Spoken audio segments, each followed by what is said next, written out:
Olá, pessoal, tudo bem? Hoje eu vou trazer mais outro tema que se refere a teorias da aquisição da linguagem, né? Eu acho um tema muito interessante, né? A gente pensar sobre como o ser humano consegue adquirir a linguagem, como que a gente consegue se comunicar, e como que isso é um traço tão especial, específico, intrínseco nosso, né, seres humanos, a capacidade de comunicação, né? Como isso influenciou para nossa vida, para as melhorias e tudo mais, tá? Claro que isso aí são outros âmbitos que a gente não vai adentrar, a gente vai, nós iremos nos centrar somente na parte da linguagem em si, mas é interessante a gente entender, né, que também existem essas questões, tá?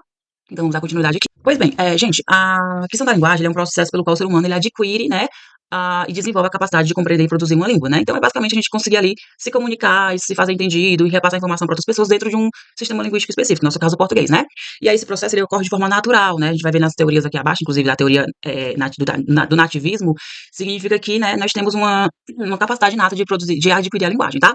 Então, é interessante a gente observar esses 4 fatores, né? Fatores biológicos, cognitivos, sociais e culturais, porque são muito importantes no momento de estudar essas teorias e entender a questão da linguagem, tá? Como eu tinha falado antes, a questão da teoria do nativismo, né, o inatismo, natista, perdão, que o principal teórico é o Noah Chomsky, ele fala o seguinte, ele defende que todo ser humano ele nasce preparado biologicamente para adquirir a linguagem, tá?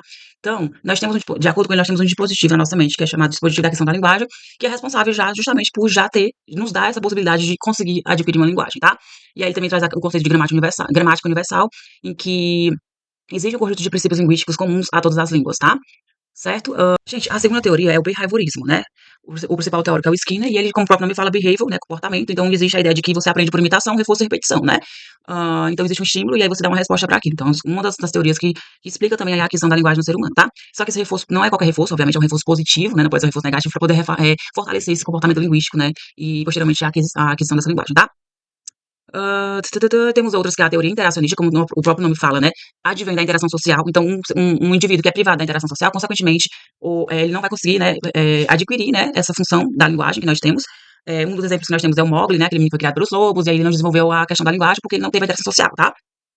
A outra teoria é a construtivista, né, que relaciona a questão da linguagem ao desenvolvimento cognitivo. Então, a criança ela constrói com o conhecimento de formativa, né? Então, existem os estágios do desenvolvimento, tá?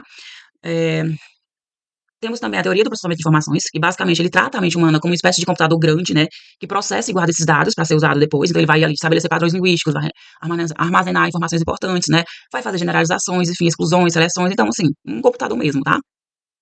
E nós temos também a teoria construcionista, essa aqui foi a processamento de informações, construtivista, construcionista, que vem a ver com a questão de que a linguagem é adquirida a partir do uso social. Então, o uso social ele vai possibilitar esse desenvolvimento da linguagem, tá? Então, por exemplo, aí tem um exemplo aqui prático, né? Quando a criança ela não sabe ainda se comunicar diretamente na língua, nem aprendeu regras gramaticais. Ela fala, me dá água, antes de compreender que aquilo significa que ela quer água. Então, o uso social, a necessidade de sobrevivência, né, antecede qualquer estudo de gramática nesse sentido, tá? Aí nós temos também a teoria pragmática, né, que é uma teoria que enfatiza a comunicação da língua, a função comunicativa da linguagem. Então, a criança aprende a falar para expressar intenções, para interagir socialmente e para participar de práticas comunicativas, né?